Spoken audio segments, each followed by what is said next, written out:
अब जो टॉपिक है ये काफी इंपॉर्टेंट टॉपिक है आज की डेट में international relations point of view से।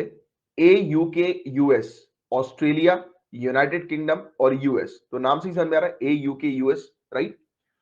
तो अभी हाल ही में चीन ने भारत, अमेरिका, ऑस्ट्रेलिया और जापान, ये जो चार कंट्रीज हैं, ये किसकी मेंबर है? क्वाड की मेंबर्स है। तो अभी रिसेंटली चाइना ने क्वाड ग्रुप को ऑस्ट्रेलिया, यूनाइटेड किंगडम और अमेरिका जो रक्षा समझौता ए यूके यूएस जो समझौता, सिक्योरिटी एग्रीमेंट जो हम लोग को, या डिफेंस पैक्ट जो हम लोग को देखने को मिलता है, इसके समान बताया है।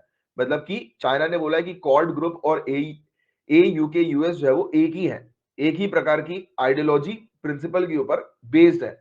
दोनों विशिष्ट गुटों को बिडेन प्रशासन की दुर्भावनापूर्ण इंडो पैसिफिक रणनीति का हिस्सा कहा है। तो चाइना ने कहा है कि ये इल इंटेंशनड इंडो पैसिफिक स्ट्रेटजी है अमेरिका की, क्वाड और ए यूके यूएस। तो चीन ने कहा है कि यह रणनीति शीत युद्ध यानी कि कोल्ड वॉर की मानसिकता, कोल्ड वॉर की मेंटालिटी को पुनर्जीवित करने वाली है, फिर से लेकर आने वाली है कोल्ड वॉर की मेंटालिटी को, और एशिया पैसिफिक में केवल विभाजन और अशांति लाएगी। तो चाइना बोल रहा है कि ये दोनों जो ग्रुप्स है, ये क्वाड ग्रुप और ए यूके यूएस, तो ये दोनों जो है वो सिर्फ टेंशन क्रिएट करेंगी एशिया पैसिफिक क्षेत्र पर, राइट, डिवाइड करेंगी एशिया पैसिफिक क्षेत्र को। और खुद जो चाइना कर रहा है वो कुछ नहीं, वो खुद अपनी चीज को नहीं देखता है और दूसरों के ऊपर जो है वो कमेंट करता है, राइट। तो हम जानते हैं इसके बारे में, इसकी हरकतों के बारे में, you guys know about it very well, we have discussed it a lot of time. So a UK US pact है क्या? तो यूके यूएस ऑस्ट्रेलिया ने 2021 में अनाउंस किया था एक security pact, historic security pact Asia Pacific के लिए। किस पर्पस के लिए? चाइना को काउंटर करने के पर्पस के लिए। बट कभी भी इन्होंने ऑफिशियली इस चीज की घोषणा नहीं करी कि ये पैक्ट बना रहे हैं चाइना को काउंटर करने के लिए। और ये चीज आप ध्यान में रखिएगा, कोई भी कंट्री, स्पेशली किसी भी कंट्री का जो है वो अपने एग्रीमेंट में जो है वो नाम नहीं लेती है, जिक्र नहीं करती है, जब उसे इनडायरेक्टली उस कंट्री के साथ जो है वो टसल में रहना होता है, तो यानी कि कोल्ड वॉर की कंडीशन उसे डेवलप करनी होती है, तो राइट, तब डायरेक्ट उसका नाम जो है वो नहीं लिया जाता, इनडायरेक्ट अटैक्स हम लोग को ये देखने को मिलते हैं। तो ये पॉइंट आप हमेशा ध्यान में रखिएगा। और डायरेक्ट नाम कब लिया जाता है? जब दोनों कंट्रीज के बीच में संबंध जो है वो बिल्कुल कट्टर तरीके से अब खत्म ही हो चुके हैं, टूट चुके हैं, तब डायरेक्ट नाम लिया जाता है, राइट। और इसे हम लोग ए यूके यूएस पैक्ट और ए यूके यूएस अलायंस के नाम से जानते हैं। और इस ए यूके यूएस अलायंस के अंदर तीन कंट्रीज हमें देखने को मिलती हैं, ऑस्ट्रेलिया, यूके, यूएस, जिन्होंने एग्री किया है कि वो अपनी ज्वाइंट कैपेबिलिटीज को एनहांस करेंगे, बढ़ाएंगे, अपनी टेक्नोलॉजी शेयर करेंगे आपस में एक दूसरे के साथ सिक्योरिटी और डिफेंस रिलेटेड साइंस में इंटीग्रेट करेंगे। मतलब कि वेरियस जो साइंस से रिलेटेड टेक्नोलॉजी होती है, स्पेशली डिफेंस की फील्ड में, सिक्योरिटी की फील्ड में, तो उसको एनहेंस करेंगे, आपस में एक दूसरे के साथ शेयर करेंगे, टेक्नोलॉजी इंडस्ट्रियल बेस क्रिएट करेंगे और सप्लाई चेन को मजबूत बनाएंगे, स्ट्रेंथन करेंगे।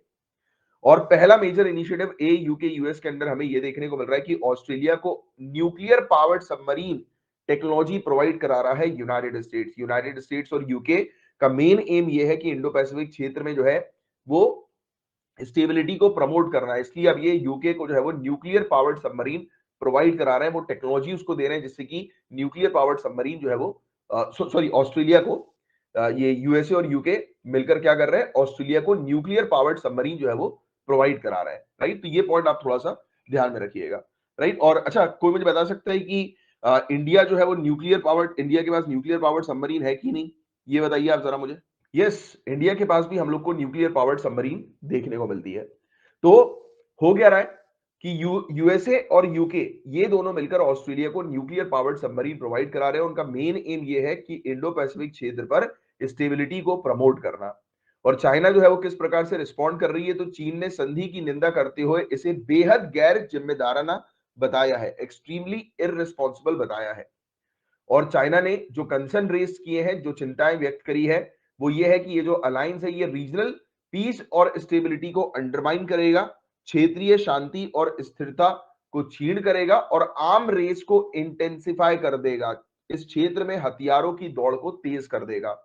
और दोबारा से कोल्ड वॉर की मेंटालिटी और आइडियोलॉजिकल प्रेजुडाइज जो है वो शुरू हो जाएगी, शीत युद्ध की मानसिकता और वैचारिक पूर्वाग्रह जो है वो फिर से हम लोग को देखने को मिलेगा, सामने आ जाएगा। और इस अलायंस के बनने के पीछे का तर्क जो है, रैशनल जो है वो क्या है? तो ये नई पार्टनरशिप जो है वो कब बनी? जब एक ज्वाइंट वर्चुअल प्रेस कॉन्फ्रेंस हमें देखने को मिली थी, उस दौरान इसे तैयार किया गया था। चाइना का नाम जो है वो डायरेक्टली मेंशन नहीं किया गया, बट बार बार जो लीडर्स थे इन कंट्री के, तीनों लीडर्स, इन्होंने यही बोला कि हमें चिंता है इंडो पैसिफिक क्षेत्र में सिक्योरिटी की। यहाँ पर मतलब मतलब जो कि सिक्योरिटी कंसर्न इंडो पैसिफिक क्षेत्र में जो लगातार बढ़ता जा रहा है, उसे इन्हें काउंटर करना है। सिर्फ इतनी सी बात इन्होंने बार बार दोहराई, मतलब कि चाइना को ये बार बार पॉइंट आउट कर रहे थे, बट डायरेक्टली इन्होंने चाइना का नाम नहीं लिया।